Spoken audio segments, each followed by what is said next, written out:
इयत्ता 7वी मराठी, कविता क्रमांक 8, शब्दांचे घर. कविता जी आहे ती आपल्या शब्दांवर आहे आणि अक्षरांवर आहे. अक्षर म्हणजे काय? अल्फाबेट्स. आणि शब्द म्हणजे काय? Words. So when you combine the alphabets together it will form a word, meaningful word. So word in Marathi is called शब्द and alphabets are called अक्षर. तर बघूया. सुंदर सुंदर शब्दांचे सुंदर सुंदर घर, त्यातून काही हळवे हळवे राहत होते स्वर. म्हणजे beautiful beautiful words were having beautiful house. But out of these words, okay, how the words are made? They are made up of स्वर, that is alphabets.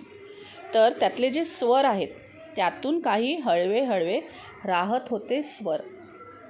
सो देर वर सम स्वर लाईक फ्रॉम अ टू आहा, these R स्वर. त्यातले जे स्वर आहेत देवर हळवे म्हणजे काय? सेन्सिटिव्ह. त्यांना लगेच असं हळवं हळवं किंवा सेन्सिटिव्ह राहायला आवडायचं. आता दुसरं कडवं बघूया. घरात होता काना मात्रा वेलांटीचा मेळ, एकोप्याने खेळायचे सगळे अक्षर खेळ. आता इथे बघा, घरात होता काना मात्रा. You know when you write क, क काय आहे? व्यंजन. सो कला तुम्ही काना देतात. I write it here. जसं आता हा क आहे, त्याला तुम्ही ही एक स्टँडिंग लाईन देतात, याला म्हणतात काना.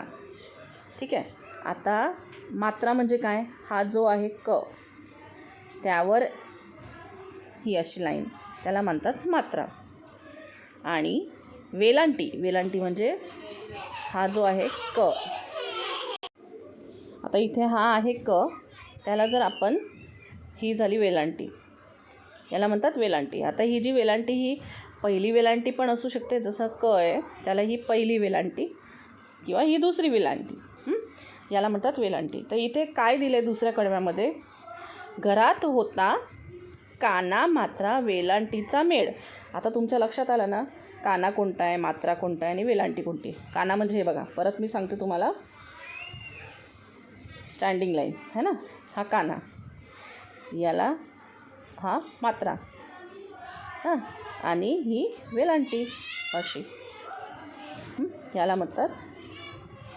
त्याचा मेळ होता. मेळ म्हणजे काय? दे वर टुगेदर. एकोप्याने खेळायचे सगळे अक्षर खेळ. Means all. एकोपा means they use to come together and they use to play a game. पण कोण गेम खेळायचं, कोण खेळ खेळायची? तर अक्षर हे एकत्र यायचे. अक्षर means alphabets. They use to come together and they use to play games. एकोप्याने खेळायचे सगळे अक्षर खेळ. विरामचिन्हांचीही होती सोबत वरचेवर. आता व्हॉट इज विरामचिन्ह? विरामचिन्ह मीन्स पंक्च्युएशन मार्क्स. लाईक आता इथे बघा, फुल स्टॉप आहे तुमचा, हां इथे विरामचिन्ह म्हणजे हा फुल स्टॉप. ठीक आहे. आणि कॉम, यू नो कॉम, मग स्वल्पविराम, अल्पविराम, हे असं असतं. तर त्याचं काय असतं? विरामचिन्हांचीही होती सोबत वरचेवर मीन्स इवन दे वर देअर प्लेइंग विथ दॅम. सोबत म्हणजे काय? दे were supporting them, they were playing with them. Means here it means to say that suppose if you are writing any word, that word will always have a kana, matra and even full stop or we can say comma, anything. Okay, so here the poem says, the stanza says, घरात होता काना मात्रा वेलांटीचा मेळ, एकोप्याने खेळायचे सगळे अक्षर खेळ. विरामचिन्हांचीही म्हणजे पंक्च्युएशन मार्क्स होती सोबत वरचेवर, सुंदर सुंदर शब्दांचे सुंदर सुंदर घर. तर घर कशामुळे सुंदर होतं? तर सुंदर शब्दांमुळे ते घर सुंदर होते. एखाद्याची धुसफूससुद्धा हवी हवीशी छान. एखाद्याची means whether it is any स्वर और इट इज एनी व्यंजन और it is any word. Even if the interruption which is there, duspus means to be in the middle or be interrupted by them. So हवी हवीशी वाटायची, हवी हवीशी छान. So whatever interruptions were there or they were helping each other, they were playing with each other, तर ती कशी वाटायची, हवी हवीशी means even they were welcoming that, they were wanting that and they felt very nice. प्रत्येकाला अर्थ वेगळा, सुखदुःखाचे भान. Every word, every alphabet, प्रत्येक अक्षर, प्रत्येक शब्द त्याचा अर्थ वेगळा. You know the meaning is different. Okay. आणि each word was having that feeling, okay, that feeling that okay, there is sorrow, that's happiness is there, sorrow is there. Okay. सुख दुःखाचे भान असायचे. त्या भान मीन्स भास. they were having that realization that okay, this is sad, there are ups and downs. So प्रत्येकाला काय होतं, प्रत्येकाला अर्थ वेगळा होता. Means the meanings were different and they were having that realization, somewhere the feeling that okay there will be ups and downs. मधले अंतर कुरवाळाया रेघांचे छप्पर. मधले अंतर means if there are gap between the alphabets. Okay. एका अक्षराच्या नंतर दुसरं अक्षर जेव्हा लिहितो त्याच्यामध्ये जर गॅप असेल तर तो गॅप भरण्यासाठी काय असतं, तर the top line. Okay. You always write Marathi word and there is a top line. त्याला म्हणतात रेघांचे छप्पर. The top line is called रेघांचे छप्पर. मधले अंतर कुरवाळाया means to complete that, to meet that distance which is there, there's a line which is given at the top of a word in Marathi. सुंदर सुंदर शब्दांचे सुंदर सुंदर घर. कानोकानी कुजबुजताना अंकुर मन कोवळा. कानोकानी कुजबुजताना म्हणजे काय, कानोकानी मीन कान. Okay. So suppose any news is given to you, so what you do, you will tell your friend. But usually females, what they do, they will actually whisper in someone else's ear. Okay नाही. एकाकडून दुसरीकडे ती news जाते, दुसरीकडून ती तिसरीकडे ती बातमी पसरते. अशी ती बातमी एकाकडून दुसरीकडे, दुसरीकडून तिसरीकडे.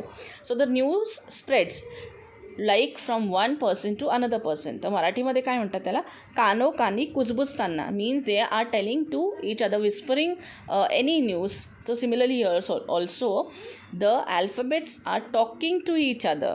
Okay, whispering कानोकानी in the ears. कानोकानी कुजबुजताना अंकुर मन कोवळा, वाट मोकळी होऊन लागे कवितेचाही लळा. तर याच्यामुळे काय झालं की ते एकमेकांशी बोलत होते, एकमेकांना कानामध्ये सांगत होते, गप्पा मारत होते. त्याच्यामुळे ती वाट मोकळी झाली, तो रस्ता मोकळा झाला आणि कविता सुचली. So we were able to write the poem because you know the अक्षर, you know the alphabets, you know the words, and that's why because of this we can say the poet says that you are able to write the poem. तर तुम्ही कविता लिहू शकता जेव्हा तुम्हाला अक्षर माहिती आहे, तुम्हाला शब्द माहिती आहे. So you can actually frame a poem. वाट मोकळी होऊन लागे कवितेचाही लळा. अवतीभवती मीन्स समवेअर अराउंड यू. झिरपत राही गाणे काळजीभर. So around you there will be a song which will be played.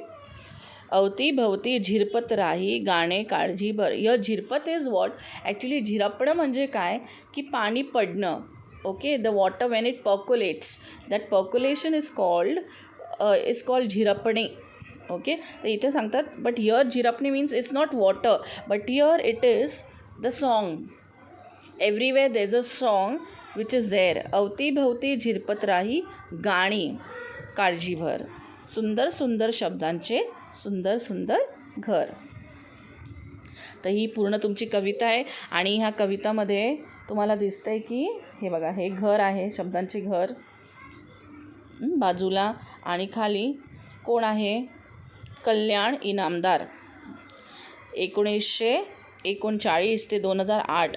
आणि त्यांनी काय काय लिहिलं आहे, आभाळाचे पंख, अजब गाणी, अक्षर गाणी, धमाल गाणी इत्यादी बालसाहित्य प्रसिद्ध त्यांचे. तर कवितेचे जे कवी आहे ते कोण आहे? कल्याण इनामदार.